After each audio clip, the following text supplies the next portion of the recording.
Well, I didn't expect this to be so easy. Yeah, well, no, I'm kidding. it seems you guys are improving week after week. What more can we expect from Splice? I mean, you've seen since week 1, right? Like, Yeah. we were playing pretty bad, I'm not gonna lie. And I never chose Splice because I thought that we'd be really good in the beginning. Because I've always felt like if you have rookies like Niski and Xerxes, you're gonna just pretty much build them up from the bottom to the top. And I think Splice as a team, it kind of reminds me of my old team with HeaQ back when we were like kind of no names or with rookies and veterans mixed. And I felt like, you know, this is probably gonna be a great split. And we've seen you guys play mostly around late game. What's wrong with the early games of the stage? I mean, I personally feel like right now in the current meta, Yeah. even if you play like early game champions, there's only like a point where you can go, or how do I say it? You can't really get enough for playing early game champions. And I feel like late game, you can always basically out-team or out-maneuver your enemy opponents, provided you can basically, you know, play better than them as a team. And I feel like it's much easier to do that compared to playing like an early game comp. Well, obviously. And you talked last game about, last week, I'm sorry, about the fact that Kobe and you guys are getting along well. How is the synergy in the bot lane? I mean, I'm so happy to play with Kobe. He kind of reminds me of my my old partner, called Tianan. But yeah, I mean, it's going great, you know, because if you play like a rookie AD carry, you kind of teach him everything, like, you know, starting from the bottom, how to trade, how to CS, how to pretty much play the game. But with Kobe, it's so much easier for me as a player because, you know, I can always just do what I want. And yeah. With this. And we have Odo Amne joining us for the end of this interview. Thank you very much, kaSing, and congratulations. Thanks for having me on the interview. No worries, no worries. This is you just take. And back to Drakos and the guys at the desk. Always good to see Odo Amne make his presence known. Well, thank you, Laure. Also joining us here at the desk, if you couldn't notice, is none other than free agent Alish Freeze Konishnik. Not for long, though. Not for long. Not after we put it out there like that. Go quick. Stock and freezes is way up. All right. Well, while we were on break, you guys voted for player of the game, and the winner is going to be Niski with 55% of the votes, making plays happen on that Twisted Fate. What do you think, Freeze? Well, I expected more aggressive plays, but then Splice just, they knew when, once again, if they got to late game, they'll win, and they just took it slow. I think it's well deserved, and I'm glad to see Niski find a champion where he could really show something on. I think TF and these kind of roaming champions is going to be one of the strengths of Niski. I'd agree. I think it's a good look for him overall, but let's look ahead towards our next matchup between Roccat and Vitality. Now, Roccat have not made playoffs since summer 2015, and despite losing 2 games last week, it feels like they're still in a pretty good spot. But to me, I feel like we have to look at one player on this Roccat lineup, and it is their man in the top lane, Prophet. It has to be Prophet. You know, if you look at his Gnar, it's just the playmaker for Roccat that they need. If you give him Gnar, you are setting up yourself for a failure. You don't give him Gnar. This is just an amazing player on the Gnar. I also kind of like that last week they tried to put him on Jace because Gnar was banned, or at least Gnar was picked away from him, and then they were like, Jace, Prophet, top lane carry, play around him with Galio mid, and I was like, ooh, Roccat trying to play early game now, not just playing for late game.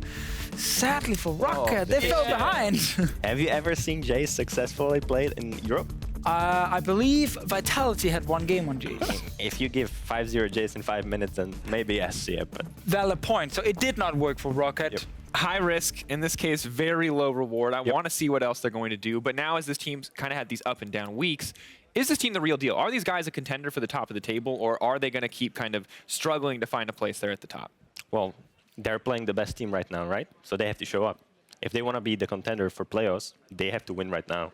If they don't, they won't be. We're still early enough in the split that it's hard to 100% say this team will not fight for playoffs. They are 3-3 so far. The meta is definitely one that can favor them if they play for late games. So they are definitely still in the race, 100%. I wouldn't put them as one of my favorites to make playoffs, though. And they're in a very, very tough battle in their first match this week. They will be going up against none other than Vitality, who are currently leading the EU LCS with 5 wins. And Vitality, I feel like, are a very unique team in terms of how they approach competitive League of Legends. It's just they are not afraid at all to make aggressive plays, talk smack in interviews, and oftentimes with new players that go on stage to play very passive. We see that with HeaQ all the time, but not this team Freeze. Like, look at this example. Yeah, this is their first game, and this is the first game of the entire split. Usually you would see teams being scared to play aggressively, but not Vitality, right? They just like straight up set this up, and then they execute perfectly and aggressively, and they just do it over and over again. And Deficio, once this train leaves the station, it ain't stopping. I agree with you. Let's ignore Cabochard's Q right there, but still, they do execute the play. This example here, Freeze, most teams, would they just be happy with a single summon and then back off? So like 40-50% of the teams, they would just like, once Cato flashes, they would be like, okay, we got the flash. We'll just wait for the next setup and we'll flash on him and kill him. But just... Yeah, let's roll this clip because that's not Vitality. Flash over aggressively. This is the train. This is what you're talking about, Freeze. It left the station. It doesn't stop. And they're hyping each other as well, right? Like every single player of Vitality, they're just screaming, go kill them, go kill them. And that's how they play, and you can see it in the play style. It's true. Whenever you're casting Vitality and they're right next to the caster desk, you can hear them all the time. And the man who you hear the most, and I think rightfully so, is Jiizuké. You can see him on your screen. This guy not only plays like a maniac, he's hollering like a maniac. This guy is like the embodiment of aggressive play. And he's so aggressive in the game. When you meet him outside of the game, he is laughing non-stop. It is just jokes all the time. He's enjoying being in the LCS so much. And the fact that as a rookie, first Italian player, all the stuff we keep talking about with Jiizuké, he goes on stage and then performs like this, it's just so impressive. All right, and it's just honestly so good to see. Well, we're going to find out if Vitality can put yet another win on the board. But first, Minitroupax shares some thoughts on the team's success. It's really impossible that Roccat can win against us, no? Like, there is a small chance at least, but we of their players relegate them. And the Giants will not be stopped. Two of their players, we won against them and we almost denied them LCS as well, so we almost relegated 5 players. And we have the same roster. We even have improved roster, you know, we have Yamato Cannon, best coach and best looking coach in the scene. We have Cabochard, who looks like a Viking. He's really nice, you know, so I don't have any doubt on my mind that we will absolutely demolish that roster. Looks like a Viking. That's confidence. Looks, yeah, I mean, he's not a Viking, but he looks like one. I guess that's good enough. All right, guys, let's go ahead and check out the teams on stage, starting off with Roccat in the blue. And over on the blue side, of course, I think when you look at these guys, it's like the death set. You got to be talking about Prophet. Yeah, this guy up in the top lane, he's been pretty consistent during the laning phase. As Freeze identified, his Gnar is definitely something scary, and you do not want to be giving that one away. But the other side, on the Rift, they're going to have some pretty mean opponents in the form of Vitality. These guys have been on the hype train, I think, is the appropriate way. They did have a bit of a blunder. They had to stop at one point after that one loss that they did have versus Misfits. But aside from that, these guys have not stopped running through the opposition that they have had here in the European LCS. Yeah, I mean, that was one missed smite away from being a perfect record so far in the LCS, and these guys are just tearing it up right now. Vitality are probably the scariest team in the European LCS, and the way they're going right now, it doesn't seem to be letting up. They have a lot of confidence. They play with a lot of gusto. I mean, Des talked about it too, is everyone is just yelling and going for broke, just trying to get these kills all the time. And they've got the skills to back it up. I mean, that's the thing. You often don't see that combination. You see people talk a lot of big game, but they don't always consistently deliver. Yeah, sometimes you have rosters with a lot of individual talent, yet they don't seem to mesh. And sometimes you have teams that mesh really well, but don't really match up to some of the individual talent that exists on the Rift. Whereas these guys seem to have it all. There's a lot of talented players that played for a very long time through the Challenger Series and only really knew success. They worked through their growing pains over a long period of time. They maintained 4 out of the 5 initial Giants roster and introduced Cabochard to the mix, who's been working with Yamato for so long that this roster just had immediate chemistry and synergy. And it's coming across on stage fantastically. Now, going up against Roccat is interesting because Roccat actually started off the split surprisingly well. Expectations were relatively low of them, and they were coming 3-1 into week 3 of the EU LCS, but then they hit their first 0-2 out week. So now they're looking to bounce back, but it's going to be difficult going up against the toughest team that we have here in the European LCS. Very true. We'll see if Roccat are able to pull off some surprises. They've already surprised a lot of people this split. And here's no surprise. Zoe being banned with a lot of presence in that mid lane. And followed up by the Camille Vitality ban away. Now, I do not expect Vitality to ban away the Gnar. I think they're more than happy to give it over to Prophet, and I think that Cabo will have something in his arsenal to answer it. We've seen Cabo mainly only play carries.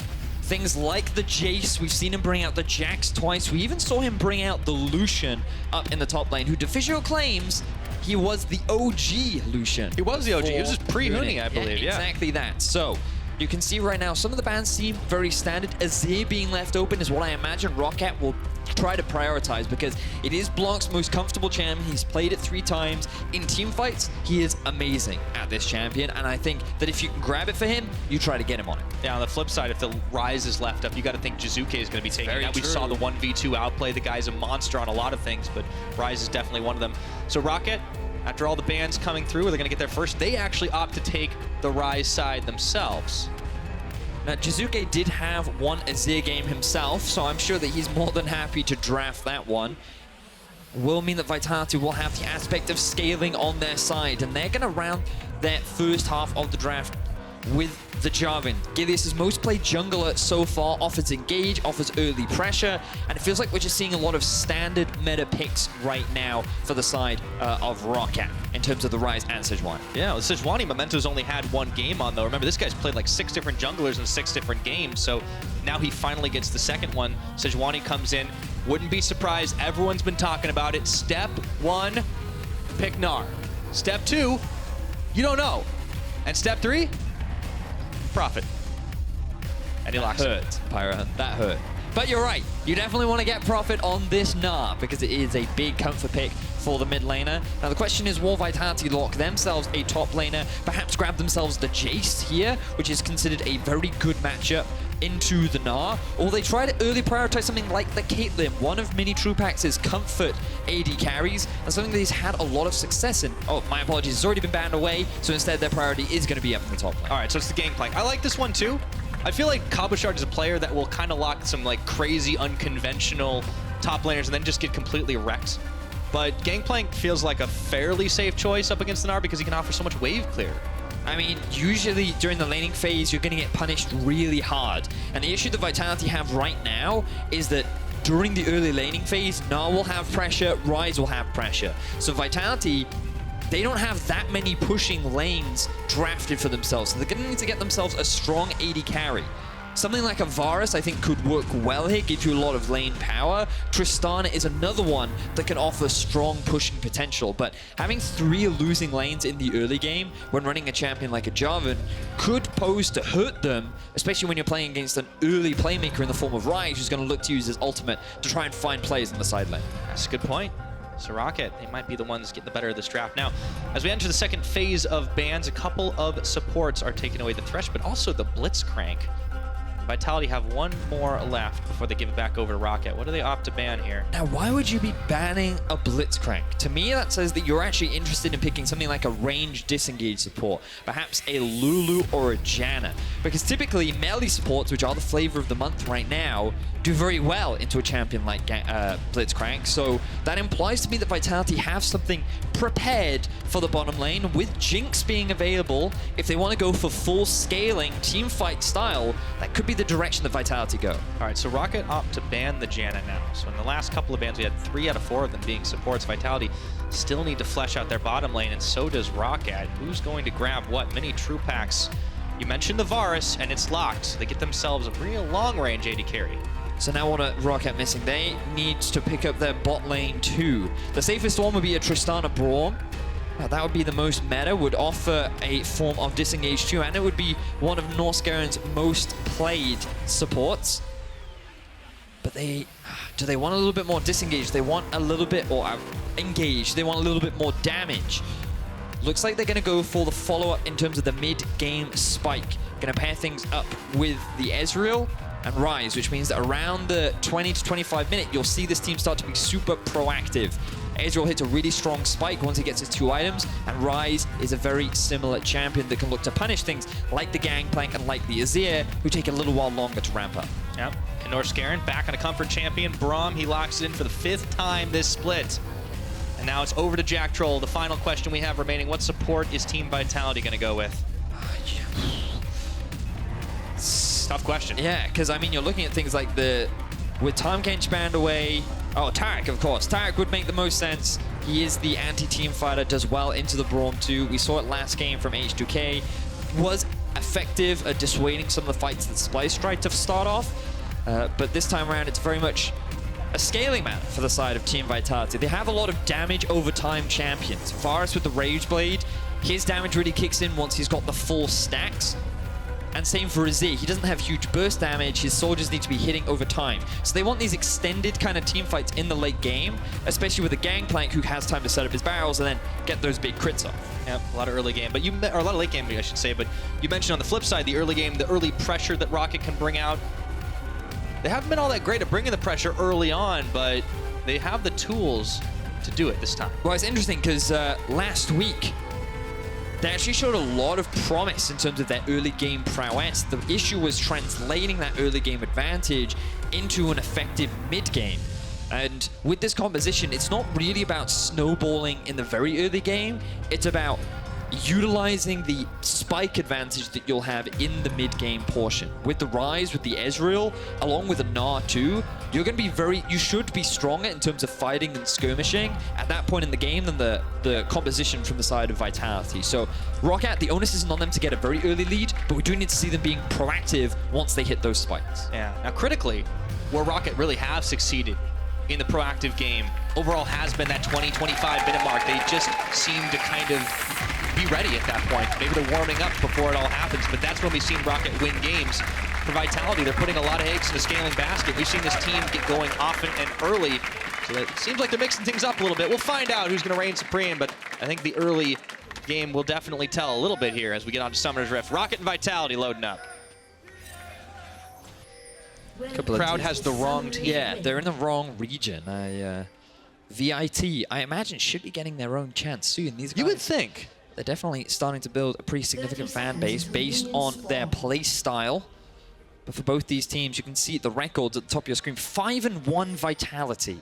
Definitely not what many initial analysts predicted. Many people thought maybe middle of the pack contender for playoffs, but to come in at the start of the season with an extremely dominant record, sole position of first place, definitely a shocker to me. Yeah, they can keep it locked up for at least another day with a win here today. And for Vitality, I mean, that could easily be a 6-0, right? Like, that was one Baron throw that really lost them the game against Misfits.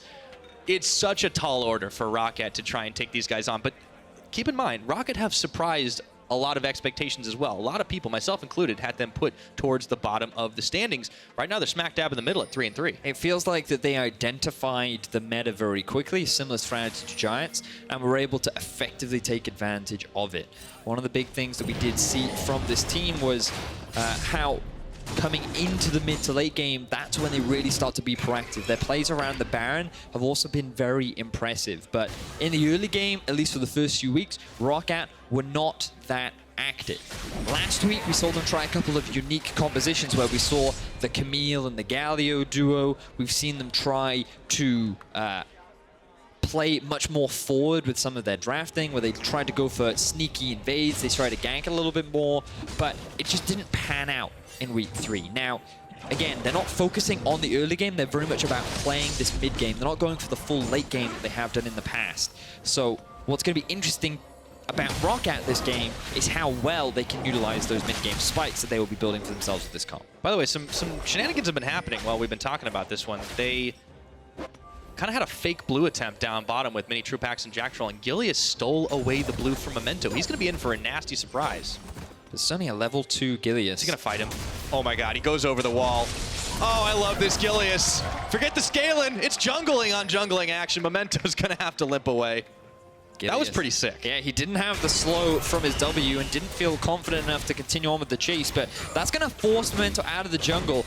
Unfortunately for Gilius, he's still only level 2. We'll get a successful blue invade off, but they will now know where Gilius is heading.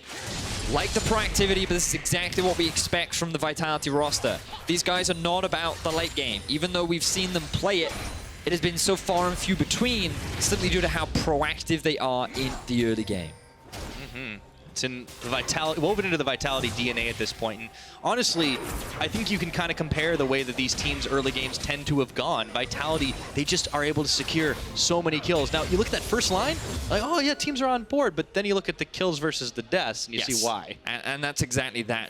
Vitality as a team love to get a lot of early kills. They sit atop every other team in the EU LCS, whereas Roccat not quite that active. They've seen a few opportunities, but not really. But this could change as Roccat look for a gank in mid. Memento, oh, he dashes, and Jiizuké just narrowly catches the avoidance here. Let's see if they get the damage. He's going to be able to get out a cleanse and a slide. And back to base he goes without losing his life this time around. That was actually an extremely well-timed route there from Blanc because he recognized Jiizuké would use the cleanse just as the stun came down from Memento. So Blanc timed his W to come just after the cleanse happened so that he would still lock down Jiizuké. But the thing about cleanse is it reduces the duration of CC following, which means that he wasn't rooted down long enough in order for him to die. So Roccat, they aren't able to find any early kill, but this is the early proactiveness that we said we saw from Roccat last week. This team does like to try and make these plays happen, and it's interesting that we're again seeing investment from Memento towards the middle lane on Blanc. Yeah, and I think it makes a lot of sense to put it on Blanc, and we talked up Jiizuké like hugely because he's such a star on this team, but Blanc has also been performing very well as far as the rest on Roccat are concerned. There's a bit of a scuffle down towards the bottom side, so Kalo Norskaren's blocking it out. Yeah, you talked about Blanc, and him going up against Jiizuké is definitely an interesting matchup because Blanc, he did spend a lot of time in the Challenger Series playing for PSG. He was one of those players who might not have time as a bit more of a skirmish happens. Yeah, we want to go back to the mid lane, but we can't before the bottom is already happening. HeaQ's got to flash away. Burns his heal as well. Let's see if he can limp back to his safety of his tower. Looks like he can't. HeaQ's got to be careful. That all-in potential, Vitality are not done with it just yet because Gilius is going to hop the wall. HeaQ knows he could be in mortal danger. Norskeren trying to get the block on.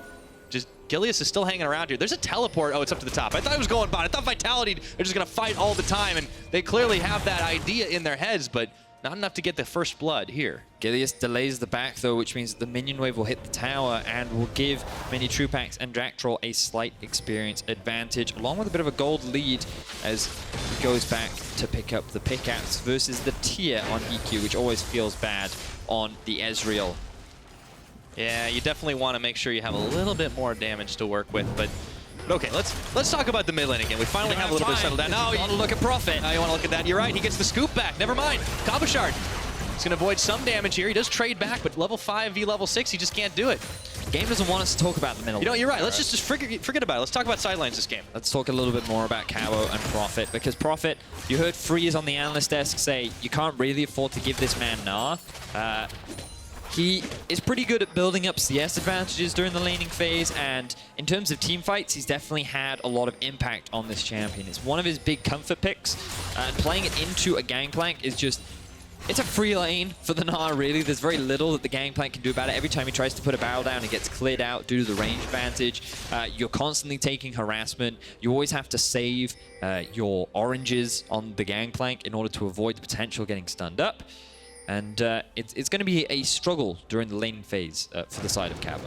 Especially if Memento is going to be stealing away some of this jungle and making a route up towards that top. You mentioned it, pushing lanes, pressure in the lanes, in the mid and in the top. Or let's see if there's any more, because we can see Vitality. They're getting the push on down bottom instead. A lot of that's just the aggression of Minitroupax and Jactroll being able to force HeaQ and Norskeren back. And you mentioned that inopportune back timing. You know, Pyra, you just pointed out to me, you recognize the Relic Shield on the Gangplank too. It's basically just an extra tool to generate gold. He is running the Kleptomancy, which was nerfed on patch 8.2, and this just basically helps facilitate that. It gives you a lot extra gold, helps you reach those power spikes sooner, and do the natural harassment that you will throw out on the Gangplank. Is basically just a gold machine for him. Speaking of harassment, okay, Memento's coming in for the dive here. Let's see if the barrels are going to get cleared away. No, not just yet. Prophet still making Cabochard's life a little bit more difficult than it was before. Blanc, it's the gold for a second. Might have been a misclick on that one. Definitely a misclick. That is a big waste. I heard Jiizuké laughing on stage, and I was a little bit curious as to why, and that explains and now it. You know. Now you know. All right. So that we got to pause. I wouldn't be too surprised if it relates to that. It may very well do. I don't think that he was expecting to use his stopwatch. Definitely be a big blunder. He is running the minion dematerializer, so I thought that maybe he had misclicked the minion dematerializer with the stopwatch, or maybe even misclicked his refillable potion, but it perhaps is another issue. So we'll find that out very quickly. We'll be able to resolve it relatively soon. Okay, but in the meantime, we had a fair bit of action, right? We had kind of a lot of back and forth attempts, but no kills yet. First blood just yet. That's the critical thing. And while Vitality built this kind of scaling composition, as you rightly point out, there's so much action, there's so much aggression from this team. They can kind of hit the go button any time. And as we highlighted, it hasn't really been Rocket's forte to be able to answer that aggression super early on. On paper, what even gets worse for these guys is that Vitality are kind of like their kryptonite, at least in the way they like to play. Yeah, you would imagine that for Roccat, Vitality is the worst possible matchup for them, because Vitality is a team that the moment you get 5 minutes into the game, they're already trying to make plays. They're already trying to be proactive. They're trying to snowball any kind of early lead. And unfortunately, for them, is they've gone and drafted themselves a bit more of a scaling composition. And sure, you could argue that, is that really unfortunate? Well, no, it just means that they have to play more towards the late game. And for Roccat, for them, it's very much about mid-game onwards. So they're not, the onus isn't on them to get an early lead and quickly snowball. You're just looking at this composition and you're sitting there thinking, okay, they have a bit of a timer on them. Varus, in terms of the late game damage output, he will have a lot more teamfight value than an Ezreal will. The Azir is going to do exactly the same when going up against Ryze, and the Gangplank, well, it's Critplank. He's Bankplank. He's basically the dude that you want in the late game because of the amount of damage that he can do. So Vitality have two options. Number one, snowball an insane early lead and get to late game much faster than you typically would. Or two, just stall things out, be patient, and wait to get to that late game point. All right, looks like we're getting back into game. It was a quick peripheral issue on Blanc, but it's all been solved, so we're back into League of Legends for the time being. Let's see, there's some action going on down bot. I mean, these guys just don't stop at all. No taking any breaks. Jactroll getting punished a little bit. Gilius not entirely sure if he wants to dive or take the Krugs.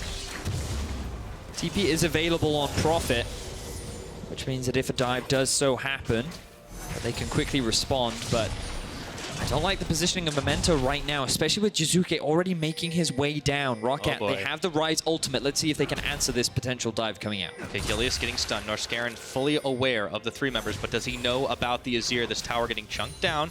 Not a lot of minion support here, so the Azir makes the moves, but he's actually got to back away. They can't really affect the dive right now. Gilius seeing if they can maybe bait Norskeren or HeaQ into fully committing, but they can't do it. So no dive happens. Vitality decide to avoid the risk. Memento hanging around the river and will set his eyes on the Scuttle Crab and say, look, stop trying to dive my bottom lane. They're already at a deficit. He's a tier Ezreal.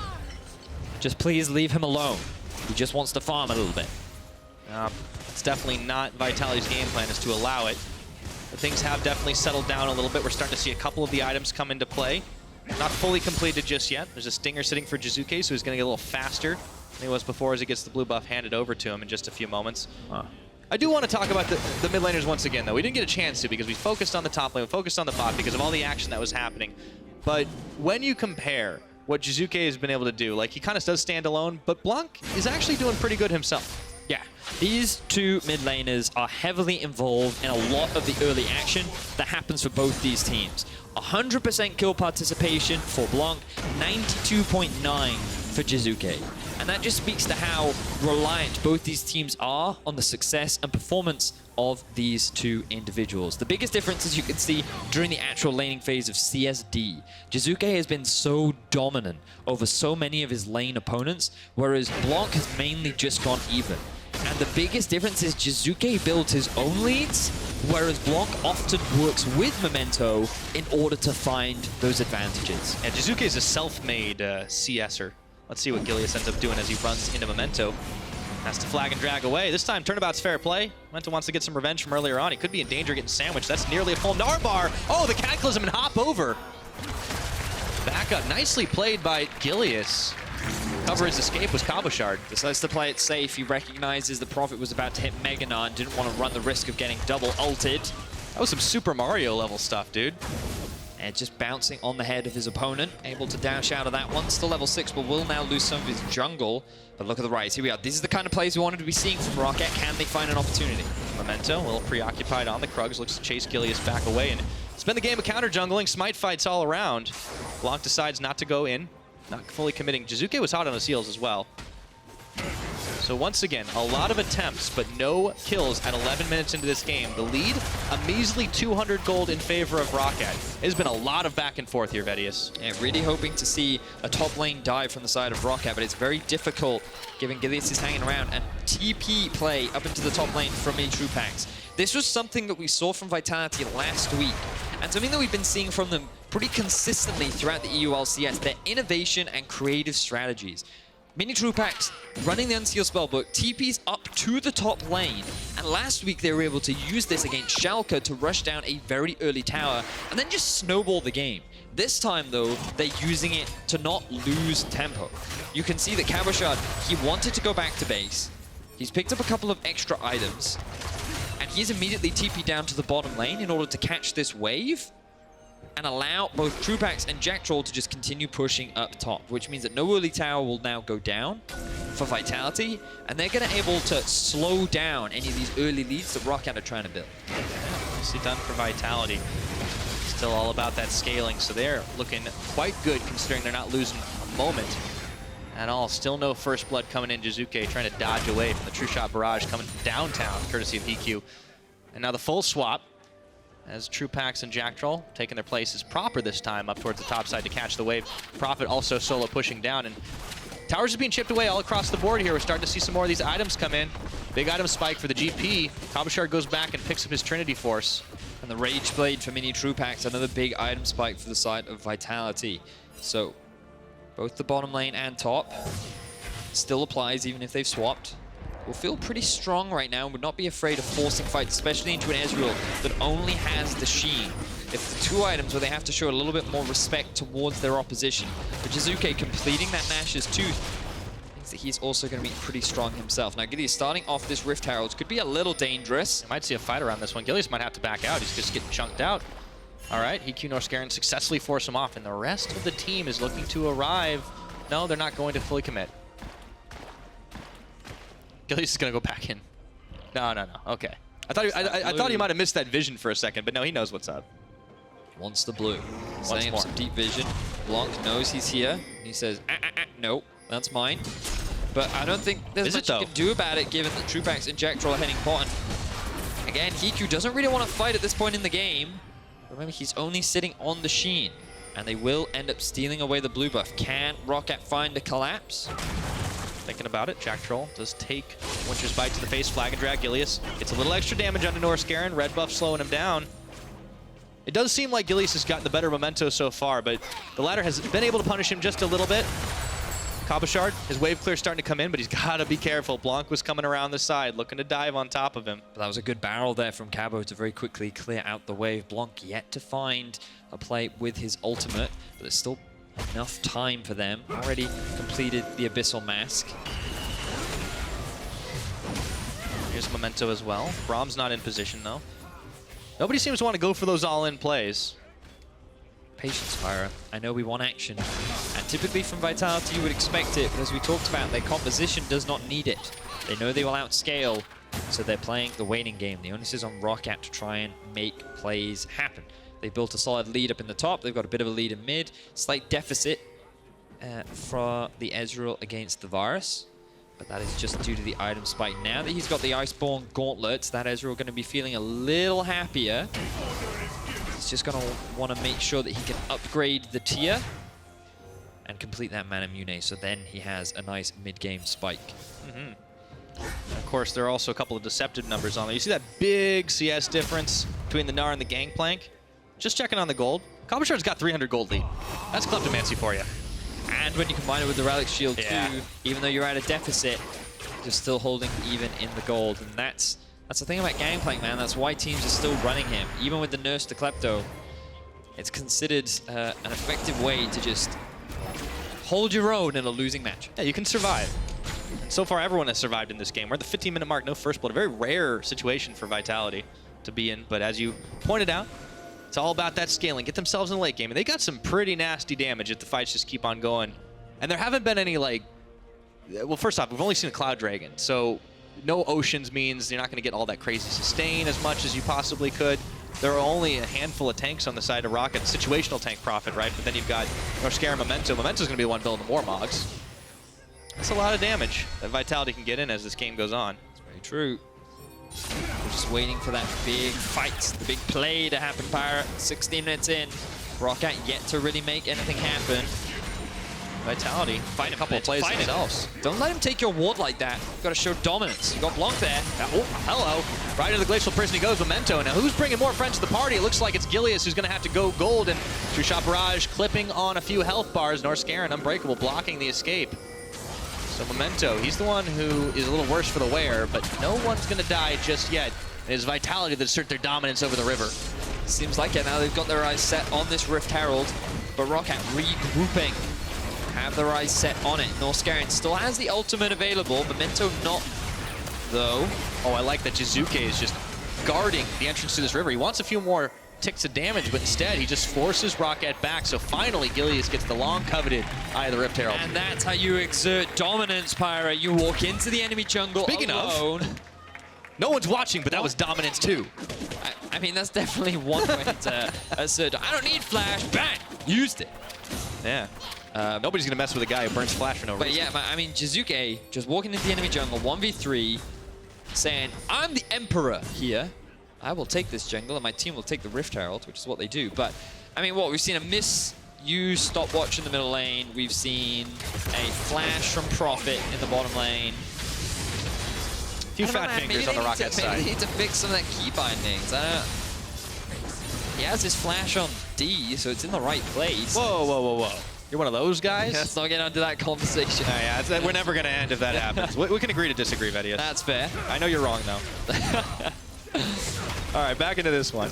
So Rocket's dual lane still sticking up towards the top side. I want to see what Vitality actually do with this Rift Herald, though, because, yeah, they got some time on it, but all the towers are still standing. On top of it being killless, we've just seen a little bit of chip damage here and there, a little bit of chip damage up on the top, down on the bottom, ebb and flow of this game. And would you believe, Pyra, that for a Vitality game, they're on track to have the latest first blood of the EU LCS Spring Split? I would not have believed it if I hadn't just seen the past 18 minutes, but we are going to see a first tower, Vedius. You excited? Oh, here we go. This is objectives. Round the crowd up. Here we go, Pyra. All right, one more hit. That's all you got to do. All right, Prophet. Tower secured. Prophet, the lane guard. Who needs Rift Heralds? Who needs flash, man? He doesn't.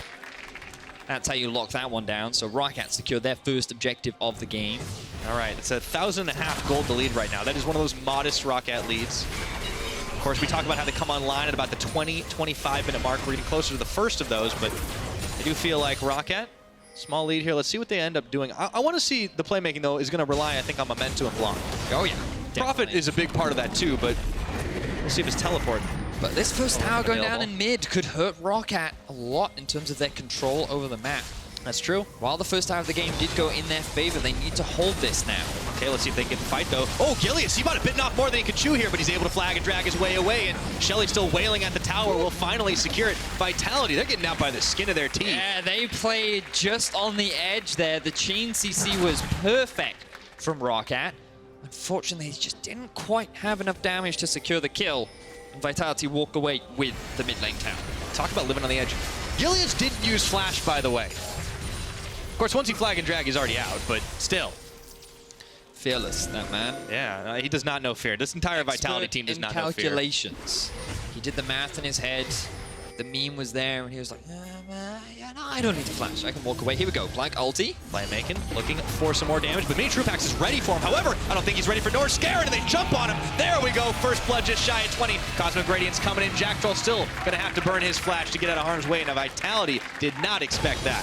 Latest first blood of the EU LCS Spring Split 2018 goes to Blanc in exactly the style of fashion that we wanted to see, Pyra. He gets a kill down onto Minitroupax, and now this should set up Roccat to take their second tower of the game. Now looking in a pretty good spot right now. Team Roccat is throwing away the last of these minions. Should be able to get some free hit damage up towards the top. Vitality still down a man for a couple of seconds. And there's nothing for them to really knock away. They've already got tower in the mid. We're starting to see these objectives fall. The game's going to open up. It was definitely a slower start, but not for lack of trying. And now things are heating up. All right, so Roccat now. This is where the game starts to get spicy for them. They need to be proactive, and this is the first example of that. Troupax, he walks over the ward. He doesn't take the safe path. Look at Jactroll. Do you see how where he walked through his jungle? He went from behind. He went the safe path. We've seen that too many times from pro players, Pyra. You should always take the safe route if you're not entirely confident. Yep. You have vision control over that area. Give some props to Norskeren for that, though, because while Blanc was, trying to get the one-on-one going, he's like, I want in. I'm going to flash forward. The aggressive Braum play. Norskeren's made some pretty swag plays this split so far. Yeah, his Braum has been impressive. Definitely one of his most successful champions. We're also on track to have the latest dragon, first dragon of the split. Vitality definitely adopting more of a slower play style. I seem to remember their game versus Giants where they were in an early deficit. Giants got this massive early game lead, but Vitality was successfully able to stall the game out and could then find the comeback. Now Roccat, they're going to be in a similar position to what Giants were in. They've got an early lead. It's a pretty significant gold lead too. You can see they've already hit 2 items for a lot of their carries. And now they need to keep forcing things. They need to keep trying to find a way into the base of Vitality. Well, open up, we might see a dive here. Well, there's no tower, so you don't really need to worry about the dive. This is around as well. Level 10 to the level 12 of Memento, who has spent a lot of time farming, along with the rest of the Roccat members. Does seem like Vitality are going to need some more time, but Roccat are a team that we do give them a lot of praise for their ability to have successful team fights put together, well organized, well thought out. And maybe the late game is not going to be in their favor from the composition, but when they win games, this is the territory we see it happening in. We talked about that magical 20 to 25 minute mark. Well, they started right about in time. Yes, they did, Pyro, but can they keep the momentum going? Because you look at some of the items being picked up for Vitality. Leandri's and Anash's onto Jiizuké. The Wit's End combined with the Rage Blade for Minitroupax and the Steraks Gauge on top of the Trinity Force for the side of Cabochard. These are all big item spikes to hit, but it's when the third item comes in that Vitality can really turn things on, and that's where they should really start winning a lot more team fights in the mid to late game. So Roccat, I want to see some proactivity from them now. They've set up a lot of vision around the Baron. Will they use it as a means to force Vitality into a fight? Or instead, will they just try and control it, potentially look for a pick onto one of the Vitality members? Doesn't seem like they're too interested, but Vitality do have a lot more members hanging around there right now. And game's kind of been a little bit holding here. Prophet, but Cabochard still in their eternal duel in the side lanes. Everybody else is interested in Baron Nashor, but it's the Ward Wars. The great EU Baron dance is beginning. Ulti onto Gilius. Here we go, let's see. Gilius is going to get caught up, but he's pretty healthy. He's able to get the standard down and drag his way over, and now it is time for them to turn it around. Emperor's Divide's going to shove Norskeren, but he gets a 3-man knockup before flashing away, and from downtown, Cabochard's helping out. Gilius starts the fight off with a kill. The Cosmic Radiance comes in. It's already faded. The rest of Roccat, though, they don't want to fight these Vitality members here. But Pyro, what was that Blanc ultimate? He literally took him and Memento out. Now they could lose the fight. And they could absolutely profit. He's isolated from the rest of the team, but they're just not in a position to chase him down. Vitality not going to get any more than that right now. A little bit of a wonky fight around the Baron pit. That was going to be the ideal fight situation for Roccat to put themselves in. Jiizuké hard committed onto Norskeren, and there was a ward behind, ready for the TP to come in from Prophet. So when we get the replay up, we can watch how Blanc and Memento get teleported out of the fight. So keep your eyes on the Ryze, okay? So here, he's moving up past the wolves. They're following up on the engage from Memento. And then at this point, Vitality disengage. They're pinging the ward behind, and they're saying, come for the flank. And at this point, you think, oh, let's go. And then look, they get teleported out of the fight. It's now a 3 versus 3. HeaQ doesn't have the damage or really the team fight value that Vitality have to really turn this fight in their favor. And it just, I'm baffled, Pyro. Talk about top 10 anime betrayals. That one did not feel good for Norskeren. Oh man, that was definitely a weird ultimate. I'm not entirely sure what Blanc was planning there. Regardless, team fight win for Vitality. They close the goal gap a little bit. They don't get themselves any objectives. They went for the chase on the fight, couldn't find any more after the fact. And still though, you talked about getting to the 3-item spike. They've got enough gold to start getting there a little bit sooner now. And they're throwing their weight around. Vitality, you can tell they're a lot less afraid of this Roccat team. 1-to-1 in kills. That first kill went over Gilius' way, by the way. Memento, ooh, throws the Glacial Prison. He is going to find Jactroll flashing, and Blanc is right there. This time, that's the teleport you wanted, and Jactroll's going to fall. Roccat getting chunked through by the Sand Soldiers. There's that damage over time, but there's a man advantage for 30 seconds. A Roccat going to force on the Baron. Well, the Gangplank has no teleport, does have the ulti, but Roccat feeling confident. They know they have to try and make something happen now, so they're going for it. All right, down to 6,000 health. Now, can Vitality pull off a miracle here? The Cannon Barrage comes, and Roccat, they're getting spooked. They got cold feet. The Baron's at half health, and they're not going to fully commit to it. So they lose the bottom tower, but now they want to move back towards the objective with the Gangplank ultimate down. Do they want to run the risk? No. Too low on the health bars. Roccat do not pull the trigger once Cabochard's ultimate comes in. They don't feel confident, so after the kill. Roccat still can't find anything, and in fact lose one tower. Might lose more here. Cabochard won't go any further. I feel like Roccat just shouldn't have TP'd into that fight. They had more than enough damage and lockdown to secure the kill onto Jactroll that I felt it was a little unnecessary. So we can see that the bottom lane rotates down. They get a good stun onto the support, and Ryze is able to show up here. So where exactly does it see? I believe the TP came into the middle lane alongside with Prophet. And given that that was on cooldown, or perhaps he'd used it earlier on, perhaps I am mistaken. But regardless, the fact that he was not in the bottom lane to hold Cabochard meant that Vitality were actually able to come out ahead in terms of what was gained. Yeah, it's all according to the plan at this point for these guys. They're taking a bite further and further out of the gold lead, the modest gold lead that Roccat had established for themselves. You mentioned the late game, the 3-item spikes is what these guys are looking for. It's such a different kind of Vitality game, but it's still working out. Seems to be so far. They are still at a slight gold deficit, but again, the onus is still on Roccat to be proactive. Memento and Blanc were the two players that we were looking at. Could they be the individuals to find these plays? Blanc has been involved in all of the kills so far. All two of them. All two of them. Yeah. But they need to keep this up. They need to keep finding these picks, and a lot of that will come from vision control. Now, bot lane has been pushed up in favor of Roccat. They need to get control over mid, and then they can use that as an opportunity to go and ward up the Baron area. But Gilius, he's already in the jungle. He knows that his bottom lane are the ones with priority, so he gets first dibs on the vision control. Yep, clearing it out all solo. Now the Ezreal and Braum are here if they wanted to come in and try and push him off, but he's gonna hop the wall before that all happens. HeaQ and Norskeren kind of playing ring around the Baron pit. Everyone's sniffing around, but nobody wants to fully commit to the fight. It seems like most of what we've had so far this game has been both teams kind of looking to jump into the action. As soon as somebody falls, it's over. Feels like it, but it very much depends on who's the first to pull the trigger. It feels like a lot of the engages from Roccat happen onto Gilius. It's a bit of a standoff, this game. Certainly feels like it. Remember, it was this point in the game where HeaQ and Splyce were getting to, and then one big fight for Splyce around the Baron is effectively what decided the game.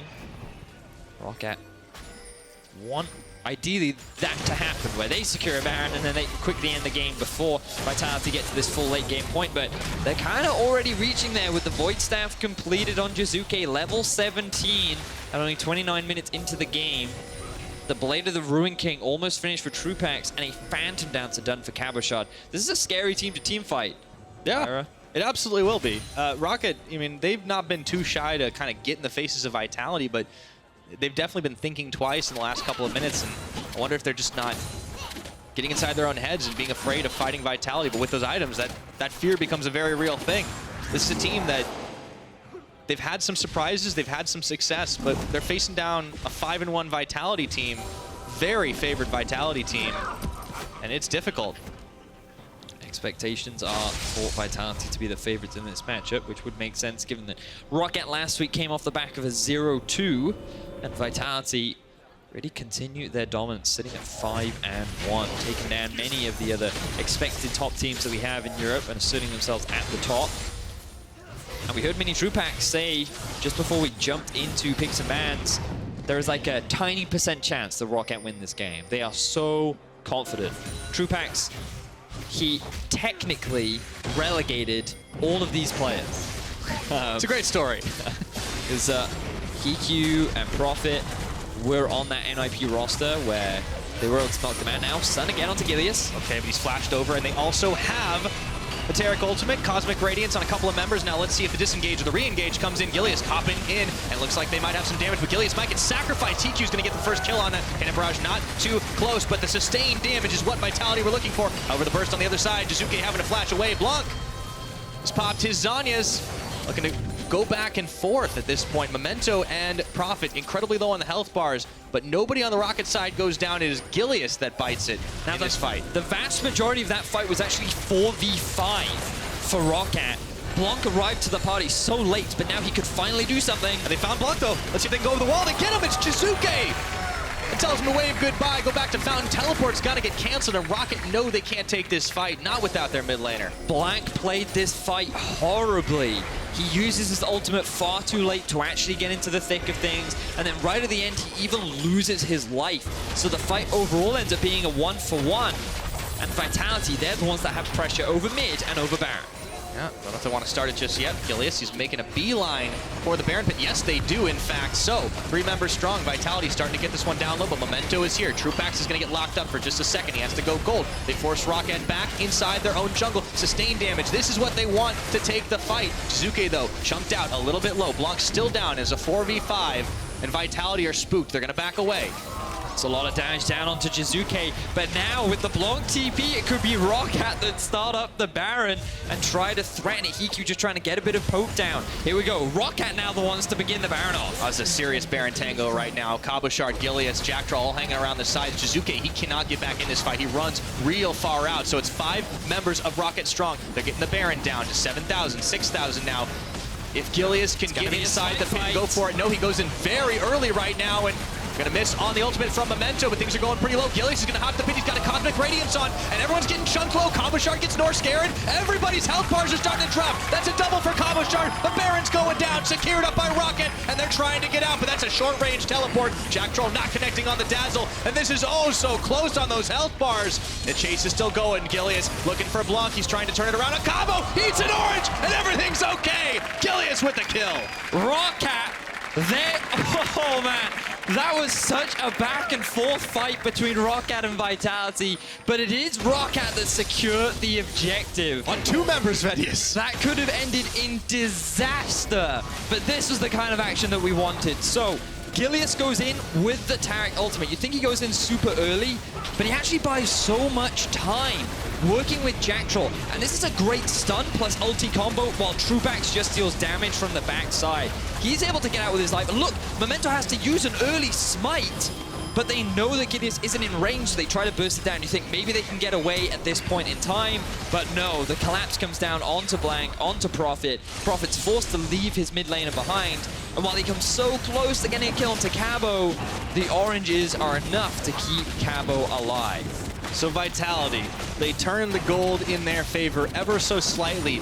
This game, it does kind of feel like one team gets an objective or one team gets a fight, but the other team comes out ahead.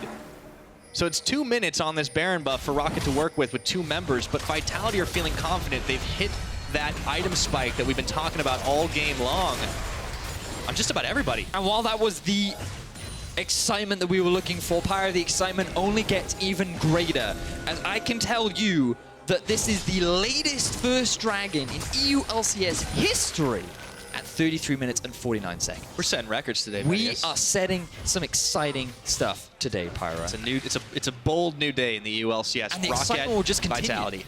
It's just going to keep ramping up from here because Vitality's comp, as you already identified, they've reached that late game point. They're ready to fight. They're ready to tango. But Roccat, they have the Baron. They're looking to siege. Yeah, we can see the sense of urgency from this Roccat team. But, oh man, that bash to the heel on this Taric is coming in really clutch right now. And Roccat, they're just running short on members, or short on minions, I should say. And long range, Baron empowered, cannon minion. No match for Jiizuke's Sand Soldiers. In all seriousness, yeah, it feels like it's been a much quieter Vitality game, but this is very much kind of like feeling like a Roccat game. We're seeing the proactive plays, we're seeing them make stuff happen, and here we go. Once again, Troupax getting jumped on, but he has to flash away. However, there's a root. Memento, he's caught up, tanking tower shots. That's a lot of damage, and he's limping away. Troupax, he thought about it. He's got no flash, he doesn't have the range, but he thought about it. He saw the kill. Yeah, he saw it in his eyes, but he was forced to use all of his summoner spells. Both the cleanse and the flash now unavailable. And this is one of the weaknesses that Sejuani has in the late game. Because of all the unsealed spellbooks, you often see 2 to 3 to sometimes even 4 cleanses that every time that Sejuani tries to engage, immediate cleanse, disengage. Now Roccat don't have a way to start the fight. Troupax picking that one up. Wouldn't be surprised to see Jactroll. Oh, he's actually running the Glacial Augment, something we haven't talked about at all, Pyra. Yeah, well, there's been so much excitement in this game. We haven't had time. But at this point, it's irrelevant. Yeah. Gonna have significantly less value outside of the laning phase. Well, wow, it's been a very back and forth setup. Troupax now sitting off onto a side lane. They're doing their best to buy out the Baron, which will just run out now. And Roccat, aside from the Cloud Drake, were unable to really secure any additional objectives. Looking to do a little bit more. Baron has worn off, but they do have superior numbers on this mid lane tier 1, and that has stood for a very long time as well. So finally, Roccat will knock it down. The tower score stands at 3-3. Roccat retake the gold lead, but it is just so darn close in that. In Vitality, the scaling is always going to make them look better the longer and longer this game goes. Oh yes, it is. Will Vitality find the successful fight?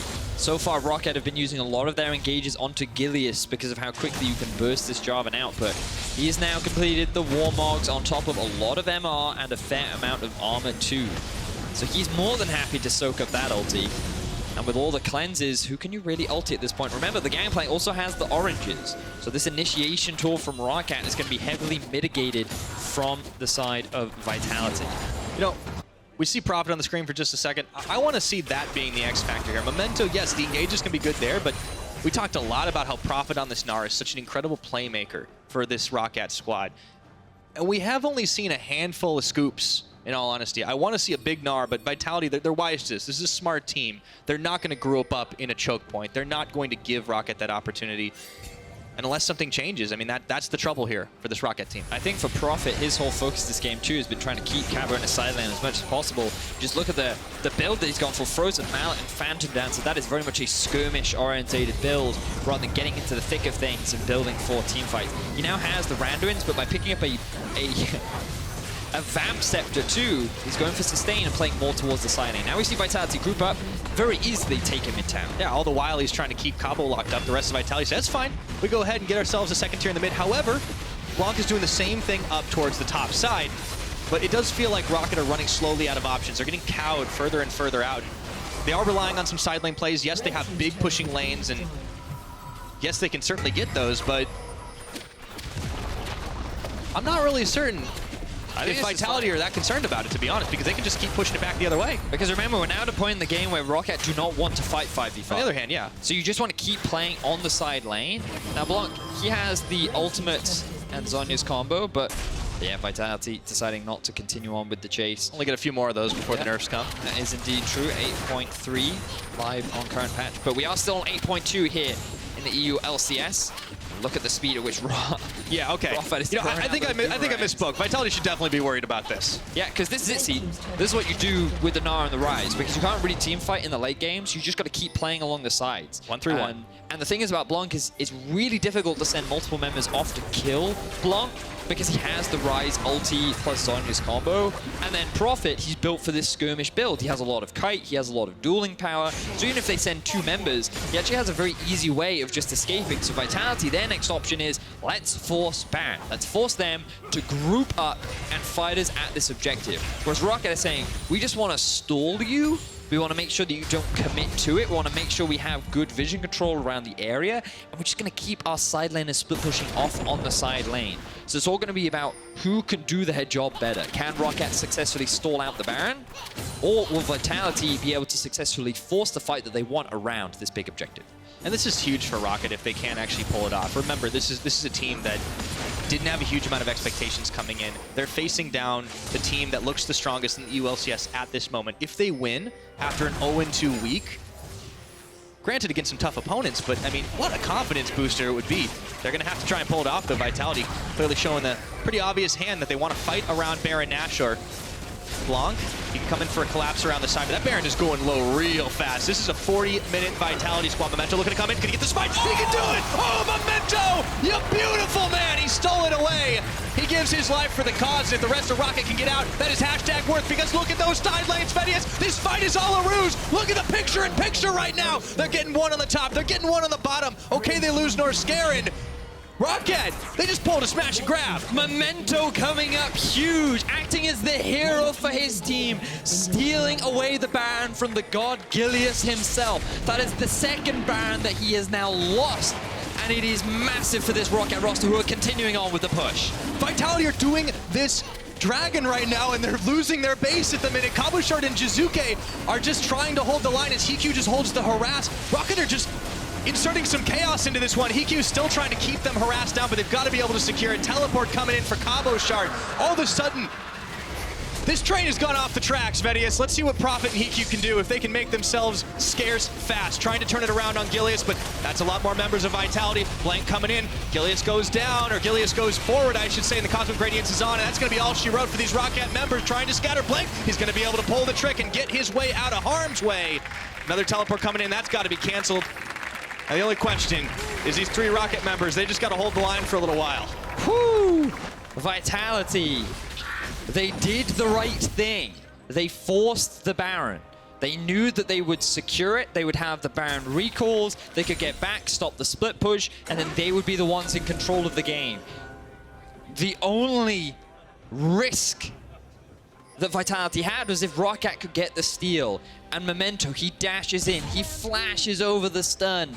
He outsmites Gilius, and let's make sure we get the slow-mo of the steal. So the flash over the stun, the sidestep, ugh, and Gilius just mistimes it. 1500 HP is when he uses the smite, and then Memento's able to secure that one away. Vitality, rather than backing, they tried to go for extra kills, they tried to secure a couple of extra members, and look at how long it takes them to go back to base. So much was secured for the side of Roccat. And this is the final fight, where Roccat actually, they're looking in a good spot. They think, oh, we can actually shut down Gilius. But the flash from Jactroll, very smart. Able to use his ultimate, buy enough time for Minitroupax to show up. And that was all they needed to get the team fight win and secure themselves an extra couple of kills. But in all the aftermath, Blanc still makes his way out. They grab themselves 2 inhibitors for their trouble. And there's a minute left on this Baron buff for Roccat still to try and keep pushing things back. Or does any members have it yet? Actually, I don't think they do. And there's only about... Oh, nope. Blanc has it. 45 Thank you, seconds observers. left. 45 seconds roughly on the Elder Dragon. So that should time at about the same time as the Baron. Perhaps a little bit sooner. What a crazy turn of events. They're going for a collapse onto Prophet. Let's see what the rest of Roccat can do. He's Mega Gnar, so he's a little slow right now. They can make it happen. Cannon Barrage, that's the slowdown. Gilius coming around the side. Prophet could be in some trouble. He does stomp one barrel, tries to get on another instead. There's a 3-man scoop, and he's going to be running out of Mega Gnar pretty soon. That means his stats are going to drop, but So fast, look at him go! that's a Hyper Gnar, and he even clears away the barrel. Can't do anything. Look what's happening in the meantime. Roccat, they just keep playing all over this map. They're just dragging Vitality without giving them a good option. Remember that without this Baron, Roccat would not be in this position. It was that secure from Memento that enabled Roccat to have this pressure on side lanes, to play the 1-3-1. They knew they couldn't teamfight against this Azir, this Varus, this Gangplank, so they had to play the map. And they're showing us why they have been known over the last few weeks as a late-game focused team. These guys know how to make the right decisions. And yes, it did rely on Memento getting the steal, but once he got it, they knew exactly what to do with it. And Memento, as a player, he's been pretty vocal about how, he's using this squad. He wants to be the leader of this squad. And making a play like that, making a call like that, that inspires confidence in a team. A team that had a rough week last week, that dropped games against Giants, against Fnatic, people that are supposed to be within their same kind of skill level. But to do what they're doing against Vitality, who only one of their teams has been able to beat, is very impressive. And to secure a win over Vitality would be huge. It would shake up the standings. It would give Roccat a great opportunity to fight further and further up the bracket. And now Roccat, they're starting to group up in the mid to try and siege onto this final tower. You can see, again, Blanc still sitting up in the top lane. Prophet on the bottom. The bot. The 1-3-1 coming out once again. Roccat buffed against #1 teams confirmed. That's the old storyline. It's not just the Kingslayers, it's just whoever sits on top, Pyro. Yeah.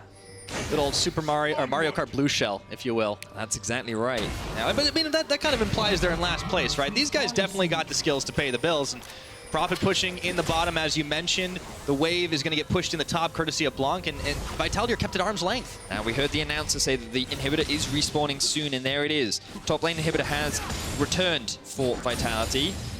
And that means that they have been able to stall out for the time being. There's the notification for the other one. Baron will be spawning in a minute 30. Vitality, they will have the better teamfight comp. They will have their base intact, and they will be in a position to fight for this Baron. So what are Rockat's next moves? Do they continue with the 1-3-1? Do they try to rush the Baron down? Or do they try and look for a pick instead? I feel like the smartest thing for them to do right now is to continue the 1-3-1. But how long can they really hold this off until Vitality muster the courage to force a fight, find the pick, and then suddenly get the Baron and perhaps win the game? Vitality, on paper, having all the tools they need to try and force a fight out here, and they have just so much damage. You know, I mean, we're getting into the late game, right? Cabochard's in double Infinity Edge territory at this point. And it has been all about this Baron in the last 10 minutes or so. 38 seconds till the next one's going to spawn. Blanc trying to play hide and go seek, but Minitroupax spots him on the blue trinket. A lot of pings from Roccat. Vitality have 2 members towards the Baron pit trying to secure that vision up. Yep. Actually possibly trying to cut off Blanc, but he's got the combo if he wants to make his escape. He's going to burn Flash already, though, and he just might have to use it. There he goes. Gilius forces that out of him. Meanwhile, down in the bottom side, we see the Gnar Gangplank matchup never ends. The Ruin King finished as well, so this guy going for the full dual build. Memento now back. Yes, Blanc lost his Flash and the combo, but they're now in a position to clear up vision around the Baron area. HeaQ and Norskeren have to be careful. Gilius looking for an engage. All right, wants to jump in, but he found Norskeren. Norskeren turns right around with the Winter's Bite, slows him down. Speaking of, that was a Glacial Prison that whiffs from Memento. As they find some more poke damage down onto Gilius, he's going to be able to regen quite a lot when the Warmogs kicks in. It's just so much sustain on this Vitality side. This is why Roccat need these picks quickly to make it happen. Oh boy, Vitality looking to turn it back around once again. Crucially, no ultimate from Memento, just a lot of swings back and forth. Both the teams trying to find an angle. And the Mortal Kombat between the top laners continues on the inhibitor. We're at full build across the board, Pyra. 47.5 minutes in. Double Infinity Edge now picked up for Cabo as well. We saw it on Alfari last week. And that allowed Misfits and the gang to hold the line against Fnatic. Now Vitality posturing around the Baron. They will rush it again. They do not want to allow the steal to happen. Can Memento be the hero for Roccat? He's going to have to walk through some Sand Soldiers first. Now Vitality, it looks like it's just a feint. They're going to back off. Baron is already regenning here, and the rest of Vitality trying to back away. Meanwhile, Prophet still engaging Cabo, trying to push. The difference is that teleport would have to come in for Prophet to have that impact. Already down to half the health. Norskeren going around the side. Memento looking to see if he can make it 2 for 2. He goes over the wall. The shuffle's not going to stop it again. He does it twice. Are you kidding me? Memento is going to pull it off. They're not losing any members, but Prophet, he went down in a 1v1 versus Cabochard. Memento's going to have to try and dodge, ring around the Rosie as Gilius looks to come in. He wants some serious revenge. HeaQ, Memento going to get locked up, but maybe they can find some damage to fire back on. Nothing doing this time around. That's 2 members taken out. HeaQ going to have to flash away. But Norskeren's already escaped. HeaQ is getting fired down. Minitroupax chase him. Hail of arrows. HeaQ is going to be popping everything to try and kite away from this, but look at where the Ryze is, Vedius. Oh man, Vitality are so angry right now. They are flashing, they are aggressing. They want to kill this Roccat roster. 2 steals in a row. Gilius has fallen from grace as Memento successfully steals 2 Barons away in what has been an extremely exciting game. What is a god to a non-believer, Vedius? Memento, the only thing he believes in is good smite timing. So have a look at this. 2-6-3. I don't even think that was a missed smite. Vitality, they just burst it down at the wrong time. They should have focused in on just killing Memento instead. They go for the gamble, and Roccat command on top. Now, unfortunately, Memento tries to back on a ward, and Gilius says, nah, I will not let you get away with this twice. You are definitely going to lose your life. And Troupax, he says, I have to kill this AD carry. Unfortunately, he isn't able to do so. But Roccat, they get themselves another Baron. They secure an inhibitor down in the bottom lane. Hopefully we can get a bit of a picture-in-picture on how Prophet did end up dying. Didn't even notice he died because I was so focused on what was happening in the Baron. I think Prophet was too. Yeah, perhaps, but the fact that they secured the inhibitor, I believe it was Blanc that ended up securing it at the end, so he wasn't even able to give his life for that objective. But now that he has the GA, that should help his dueling prowess. My word, Pirate. Gold is extremely even. Not that it matters at this point in the game. Yeah, I mean, we're full builds. It's 50 minutes into the game, but the Baron's important. I mean, at this point, Vitality, this is where they get the ZZ Rot Portal buy and sell strat, the good old standby to try and plug the holes in their base that Roccat just keep punching. I mean, it's just wicked that they've been able to do this time and again. So we can see the replay now in the bottom left of your screen. Prophet does that's a big pretty well, but oh yeah. Yeah. The big crits coming out from the Gangplank. did use his flash and was able to get the solo kill. Close one there from Prophet, but he just miscalculates the damage. He's got 2 swords. Yeah, clearly can't quite win out on that 1v1. Even with the Randuins mitigating some of the crits, still more than enough. But Roccat rather could just keep doing this, and maybe even more, because they find Gilius. He gets the flag and drag away, and yeah, good timing there from Gilius, able to just about use that. Be nice to see who still has the Baron on the side of Roccat. I definitely know that Blanc has one. We see one on Norskeren and HeaQ too, but Prophet and Memento are lacking it. So that one split push threat on the side, not going to be available, or not as impactful, but Roccat should be able to secure themselves the Elder Dragon. They have the only dragon of the game, Pyra. That's a bonus. I mean, that's the difference between the first Baron steal and the second one is this time Roccat are the ones in the driver's seat. They can keep pushing Vitality back, and this team is finding themselves in an unfamiliar position. Vitality are not used to losing. And the only time they did so far, it was just a sudden swing. Oh, this has got to be so frustrating. Yeah, this is definitely the latest game that Vitality have had to play yet. They've already gone for the double Zarot portals, triple even. You can see one just behind the Nexus there to add to the wave clear. Now remember, Fnatic v Misfits, very similar situation, where Fnatic were the ones with all this control over Misfits base. Then they couldn't quite end the game. Misfits were able to stall. Vitality, they're looking to do the same, and they have a comp to do it. Just look at the wave clear. Roccat will have to fight this team. And it's going to be on how well they can do it, because this comp, this lane into the game, you would expect on paper to lose, but Roccat have shown that miracles are possible so far throughout this game. Yeah, they're defying the odds at every possible corner right now, but you got to be careful not to take those crits. You see HeaQ's health bar getting chunked, and that burst is going to be the difference. Slightly better Baron power play this time around. Given the circumstances, got to give Roccat a round of applause for that one. And this time, Vitality aggressively defending their inhibitors. They've given far too many up. But Roccat would really like to crack this mid lane if they possibly can. They do find Gilius, but the Cosmic Radiance comes in.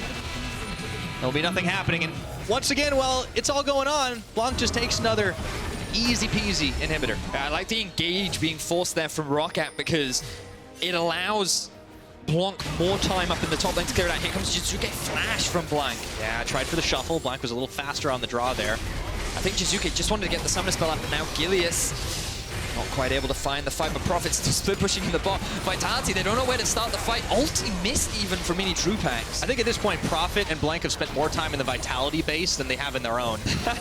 That's probably true, Pyra. And they want to make it their own as they continue to push. Prophet doesn't have a minion wave, though. Oh, what a tense game it's been for over 20 minutes at this point. We're getting to that 100K gold mark. Of course, as you mentioned a while ago, it really doesn't matter. The Roccat just keep dragging Vitality 6 ways to Sunday. Let's see what they can do. They just need to try and force a fight, get the shuffle on, but Prophet's already gotten out of there. Quick flash from him. Fancy fingers. Jiizuké trying to be proactive, trying to punish the split pushes. Now that both flashes are down, the next time his ulti is up, he's going to look to punish them once again. Inhibitor in the bottom is going to respawn. This is going to give Vitality a little bit of breathing room, but the pressure is still on. Roccat are backing away. We could be in for another Baron. I think this time Roccat might be the ones to start it, Vedi. Well, as long as Gilius is able to secure it, I don't care. Vitality care that much. Oh my goodness, the teleport down to the bottom. Prophet is still going. They're leading. Roccat are leading Vitality on a wild goose chase here. Okay, this is dangerous. Minitroupax by himself, but will be able to secure the red. Oh my word, look at the Ryze ulti. They're just rushing up top. Are they going to be able to do this? This is going to be insane. No, they get cold feet for just a second. Don't want to get collapsed on by the Vitality members. Now they've got to make it out alive. Gilius wants to go in. Doesn't have any backup just yet. Jactroll coming. The teleport is coming in for Cabochard. Gilius hops the pit, makes them all get involved. There's the knockup. Cosmic Radiance, so they can't take any more damage here. And Cabochard, Troupax, Jiizuké bringing up the line, but the Gnar is still there. If Roccat can hang on, it looks like they have, it's going to be another inhibitor. Now Baron spawning in 20 seconds. Cabo, no TP. No ultimate from Cabo or Gilius either. And Vitality, their goal was to just force a fight, maybe get a kill, secure a Baron, and then go back to base and defend. Instead, they've now lost their second inhibitor. Their Nexus tower loses half its health, and the Baron is spawning. Roccat are in a position to rush it down, and here comes the TP from Norskeren. All right, like clockwork, Roccat know exactly what to do. This drill has been going on for so long here, and while Prophet tries to buy as much possible time, the team looks to chase him down on the other side. This Baron will go uncontested for the first time today. Roccat should be able to easily secure that one up. Down it goes. And Roccat in full control, and we are just under an hour. 3 for 3 Barons for Roccat in this game. Vitality, they played the early game so well. They were all about scaling. They knew exactly what they needed to do, and twice they did it properly, but they could not stop Memento from getting into the pit, and they allowed him to steal it twice. And that is the biggest criticism right now that we have of Vitality, where they take these gambles around the Baron, and they end up losing. Yeah, didn't even seem like a gamble, to be honest. A couple of hero plays from Memento, but yeah, you got to get that timing right on the smite. And Vitality are paying the price. The ZZ Rot buy and sell comes back in again, and Vitality just got gold to burn trying to hold onto their base, but it just keeps getting pushed out of the side time and again. Roccat are playing incredible. Who needs scaling, Vedius? They've got the strats. I love the tweet that we saw from Amazing earlier. You can't spell macro without ROC. You're right. These guys have had a great game so far, but it's all about ending it. They want to get that W on the board, Pyra. And Vitality is a team you cannot afford to underestimate. We've seen Jiizuké look to make those individual plays. He's trying to be the hero for his team. 2-0-3 yet to die in this game. And one streamer shuffle onto one unsuspecting target could swing the momentum back in the favor of Vitality. Yeah, we just haven't seen it yet, but all it takes is one, right? We always talk about these late games, one fight decides everything. Well, of course it does if it's super decisive, but at this point, just one kill would mean a whole lot for a Vitality team who are just trying to hold back the storm. Roccat, once again, back to the 1-3-1 ways, but they're starting to lose some damage on their mid tower this time around. Baron empowered minions on everybody from Roccat because they just didn't lose a man in the process of taking it all. Memento's even tanking up some of this tower, but you got to be careful. There's still the engage possibility. Roccat just cannot get this tower. Could this be it? Gilius trying to go in. He gets the hop. He has found HeaQ, but he's out and over the wall. Can't stay in the pit for very long here, and there's going to be the knockup for Norskeren. They stop Gilius for just a second. The tower is still taking a pounding. Inhibitors are going to respawn, but I don't know if they're going to stick around for too much longer. That's the one up in the top is going to get regen, but Blanc is already right there. He's going to clear that one out. Roccat still failing to secure that mid tower. The additional problem that they have is Cabo literally sits underneath the Nexus towers and just wave clears. So Prophet can never really threaten those Nexus towers because he never has a minion wave to do it with, and the same goes for Blanc. That means 4 members of Vitality just sit mid, continuously wave clear, and are able to hold the line. Oh, this is big, Vedius. Prophet even decided to get involved in the mid lane, but no, he's got to be forced back because Vitality aggressive, still defending it all. Half the damage on the inhibitor up top because Minitroupax is looking to chase down Blanc. And Roccat, they just keep chipping away, trying to kill Vitality by 1,000 paper cuts. That tower is getting very low. Roccat, their Baron's about to wear off in 30 seconds. Not entirely sure on when the next Elder Drake will be respawning, but I believe that will be the 3rd Elder of the game. We've seen 3 Barons, maybe 3 Elders. Here goes Gilius. Okay, tries to go in. Can't quite do it. Oh, they find a stun off onto the Taric, but Jactroll, he's the tankier one. He's gonna stay alive, and here we go. Preemptively, immediately, Blanc's just in and out. Easy done. And he grabs another inhibitor. So there's not a lot of uptime on these side lane inhibitors, but the mid one's doing pretty good on the track record. Let's see what they can get done here. No more Baron buff, but they still fancy their chances to try and keep pushing at it. Prophet in this Mega Gnar form, about to run out. Has to be careful not to get too close for comfort. I mean, just keeping them at arm's length, but here is the fight. Let's see if they can find it. Cabochard, he throws down his Cannon Barrage. Memento is the one they're targeting on, and that's going to be a huge swing here. Let's see if Vitality can turn it into something more, but they back away. Memento, it took everything they had just to take him out. And now Blanc, he could be in some trouble. He doesn't have his ultimate, but he does have a flash, and he's going to burn it. Back to the mid we go. Gilius, he's going to get chunked down for just a second. Redemption coming in. That's going to keep him nice and healthy. The Sand Soldiers now. Vitality, they might have found an opening, but not enough of one. Only the jungler taken down. That's a long death timer, but Roccat have weathered far worse. And this is it. Vitality were just stalling for so long in the middle lane, waiting for an opportunity to force an engage onto the 3 members. They knew that if Blanc and Prophet would come down and join the fight, it would be an easy teamfight win for Vitality. So they kept them off in the side lanes, they kept threatening it, but remember Memento had already used his flash. Good patience here from Gilius to wait for Memento to use his dash so that he could lock him down in the Cataclysm and allow the rest of Vitality to secure that kill. This will alleviate some of the pressure, allow the bottom inhibitor to respawn for Vitality, and with the Elder Drake spawning in a minute's time, that'll be their next big objective that they want to try and secure. Well, if they can do it, might finally see that big out in the open 5v5 fight. Roccat so far have been able to just hold off Vitality at arm's length, keep them locked up inside their base, but one inhibitor on the bottoms respawn, the other one, well, it got taken out pretty quickly, so they're going to have to be guarding that side of their base. You see Minitroupax already trying to shove the wave out, but Roccat, they are not resting on their laurels. Continue just trying to push these waves in the side lane, in the mid lane. But Vitality, they just want one good fight. What a game, Vedius. It's been a great game. 1 minute 34 until the next Baron. Blanc lying in wait. Mixing things up a bit. A bit of a kill. He gets a one-on-one at Cabochard. That'd be something. Getting closer and closer. Oh, barrel, there we go.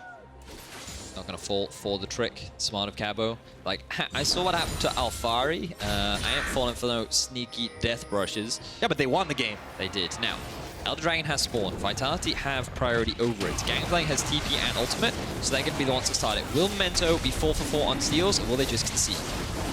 Oh, yet to be seen. Gilius is alone in the pit, actually. Look at the top Team decided they didn't want to do this, yeah. Everyone's rushing towards it, so now the Dragon kind of abandoned and forgotten. As Blanc, he's going to be making his great escape once again. He loses a lot of his HP. Cabochard does a great job of stopping that inhibitor from going down. And now Vitality have their eyes set back on towards the Elder Drake. No TP onto Blanc. Going to be working his way towards the Elder, but Vitality should be able to rush this one down. TP in from the Gangplank too. All right, they're going all in on this one, trying to get themselves the Elder Dragon. Unless Memento wants to give his life. I don't know if there's entirely a point to that one. He checks in. Doesn't go for the dash and no smite. So 62 minutes, Vitality got it. I feel like this was smart from Roccat. Don't risk losing your jungle with the Baron about to spawn, and you'll be able to open up the middle lane. Now Jiizuké is going up against the Mega Gnar. Oh no! Just gonna flash over to avoid being smacked up into the wall, but meanwhile there's still a fight going on in the mid, and it looks like Vitality are getting the better of this one. They found Norskeren and are able to take him down.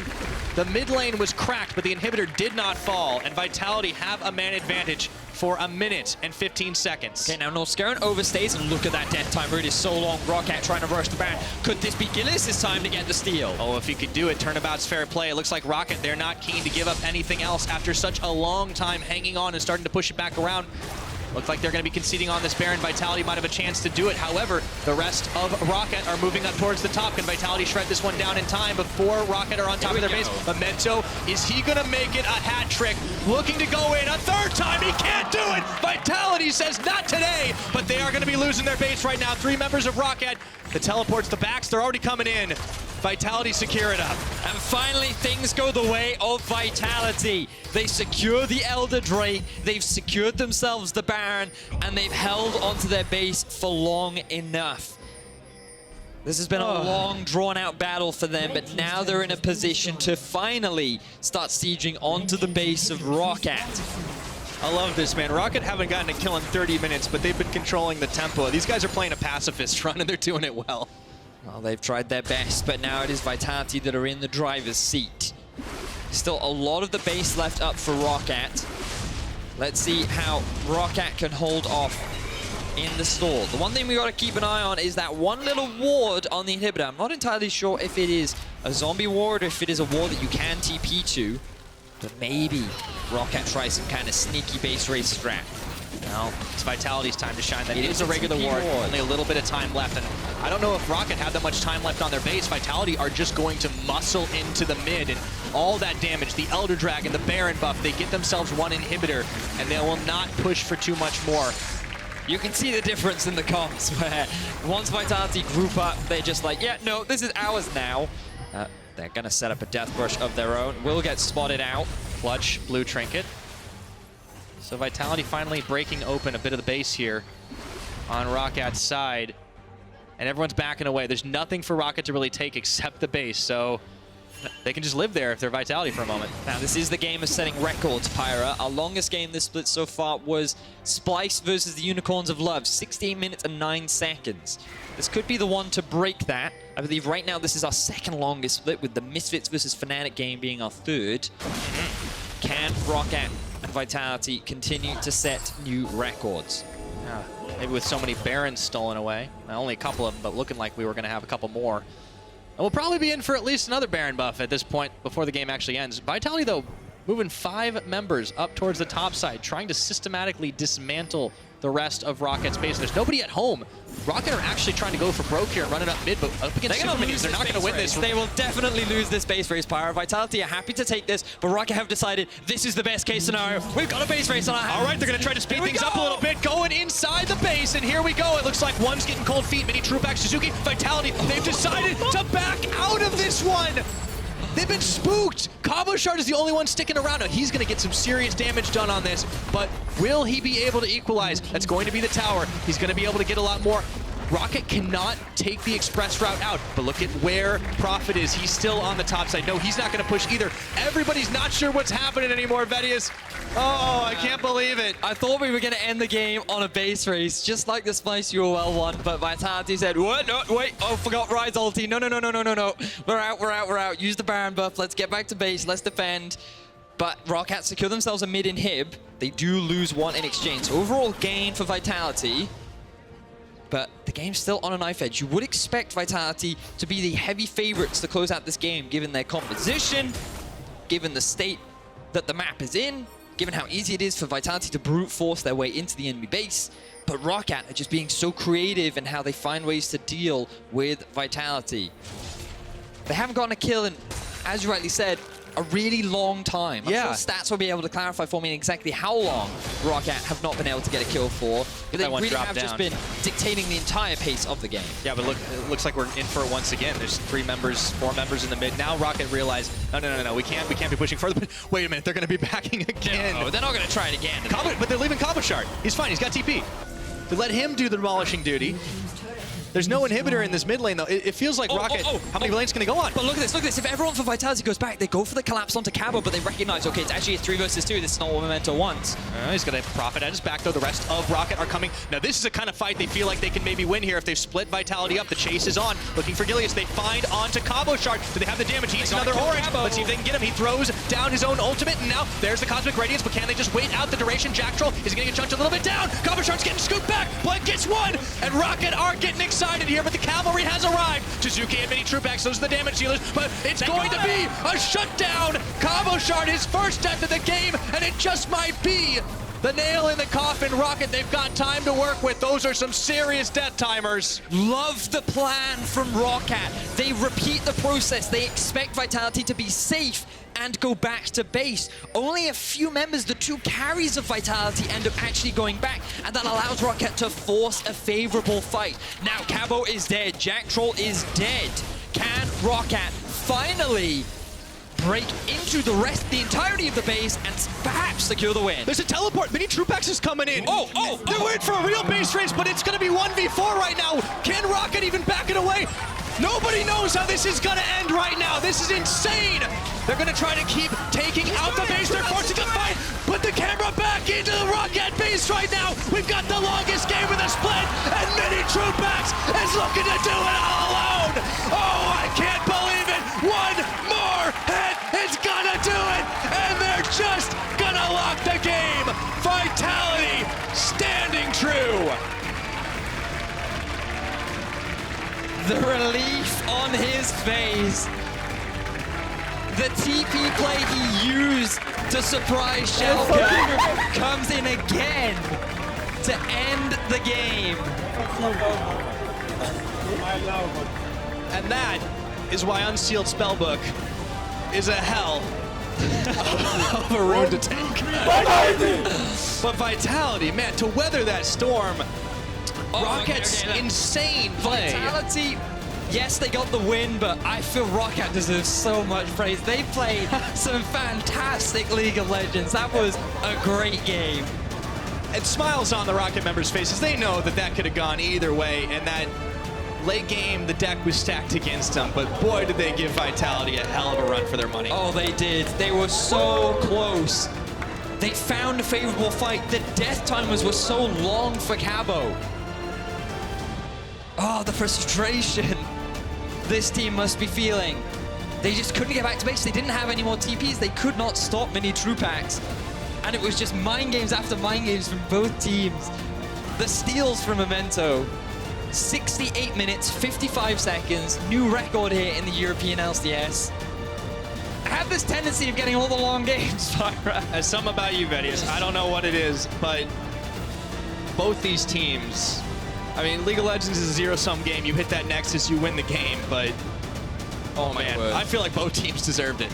800 CS onto Minitroupax. Oh, jeez. Oh, that's going to do wonders for my fantasy score. Oh, yeah. Hey, he's on my team too, actually. Good thing we're in different leagues. But I'm sure fantasy players will be pretty happy with that. But you just have to give praise to both teams. Like, Vitality played to their win conditions. They recognized, okay, we got to wait for 3 items. Once the Baron spawns, we can force fights around the objective. That will be it. Roccat will have to come to us, but then Roccat get the steal. And you think, okay, it was luck. Sure, great steal from Memento, good job. But then he does it again. And then they use the Baron so well both times, but they just can't quite break into the base due to Vitality playing so well in terms of the defense. But Roccat with their unique strategies in the late game, finding an actually favorable fight, and then coming so close to winning. But then the TP from Troupax, able to secure the win for Vitality. I feel like once we got past like the 70-minute mark, both teams kind of invented their own win conditions. All bets are off at that point, and it all comes down to just neither team wanted to fully commit so many times that when it finally did happen, I don't think anyone believed it. And Troupax just like, I got this, I'm going. We got to see that one again, man. The final play of the game, it was incredible. So we're going to get a replay. So let's have a look. Troupax TP's in, and you want to keep your eyes on the back timers for the rest of Roccat because they just want to get back to base. Blanc thinks that he's good, and Jiizuké recognizes, okay, I've got to stop this. He uses the maximum range and is even able to keep himself alive to buy enough time for his AD carry. Gilius doing the same thing on the other end. The 2-man unit holding up 5 buys enough time to allow Minitroupax to just get through the base and end the game. Great team effort there at the very end for Vitality. And that is not the first time we've seen Vitality just say, hit the Nexus, hit the Nexus, hit the Nexus, hit the Nexus. Even Jiizuké was worn out. He kind of gets up out of his chair really slowly to hug Troupax that time. How many games do you see end because the AD carry back doors? Yeah. I guess every door was a front door at that point. But I mean, you never really know anymore. what's going to happen with this Vitality team. They come up with so many crazy strats, but I love it. Well played to both teams. That was a fantastic game. I really enjoyed it. Good job, Pyra. You as well, Vedius. We got one more, by the way. We got a match of the week coming up. But hold on, before we get into it, right now we've got a race for the player of the game between Cabochard, Minitroupax, and Jiizuké. And I think I might have a preference. We want to know who you guys think deserve the win. Head over to @LOE Esports on Twitter. Give us your choice in the poll. And we'll announce it, of course, after this. But my vote is Gilius for giving away all those Barons that we have an insanely exciting game. We definitely did. Now, for more on Vitality's victory, let's head over to Laure, who's sitting down with Cabochard and Minitroupax. Thank you very much, Pyra. I'm standing here with Minitroupax and Cabochard after a rather surprising win, I think, against Roccat. Guys, congratulations, first and foremost. Cabochard, you seemed a little less confident than you used to be the weeks before that. What happened in a team? Yeah, definitely. I think our macro game today was really not on point. We didn't really know what to do, like from early game to the end, actually, and it ended up being like a backdoor, like usually. So, yeah, I'm pretty disappointed in the way we played actually today. Yeah, you guys seem to play and to rely a lot on confidence. What happens when this confidence disappears, Minitroupax? When did it disappear? So it didn't disappear. We're still the most confident team in European LCS, by far. But, I mean, this game wasn't the greatest ever, but in my defense, we just wanted to go late game because we are the team that closes the game faster. So we wanted to prove that we can also late game, and we've proven. And can you walk me through the last stages of the game with the base race? What did you guys decide to do that, and how did you do it? I mean, we watch a lot of LCK, and LCK are always 1-hour games, and they are defending with ZZ Portal. So we basically ZZ Portal, and we're chilling out until enemy does mistakes, because that's the only play we had. They did a mistake, we got Elder, we got Baron. After that, we knew we could take over the map. We just got 2 inhibitors, but then unfortunately we got caught. But I switched to TP, and I'm like, these guys are gonna try to end. I'm just gonna TP it up, just all them out. They try to end, I TP it up, then my team choose suicides, so they cannot recall. Yeah, really impressive, and it seems to have worked really well for you. Cabochard, last question. You're the only remaining member of Vitality from last year. How is it different this year, playing with rookies, and you guys are performing so well? I mean, it's completely different, like from the communication to actually the way we play. I think we proved the 3 first week that we can actually play like really confident and close games. And yeah, it's a real pleasure to play with those rookies.